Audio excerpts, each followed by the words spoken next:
Hey, salut, eu sunt Rau Vlog 2, bine am venit la primul meu vlog. Astăzi adică îmi fac un video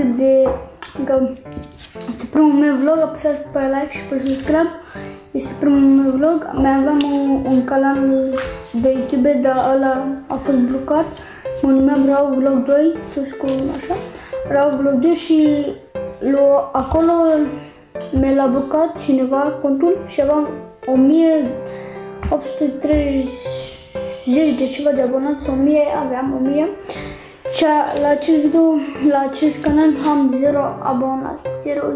Și vreau să facem 100 de abonați, vă rog eu. Apăsați pe like și pe subscribe, asta este primul meu vlog și o să ne revedem cu clipuri mai frumoase și super tare. Like și subscribe.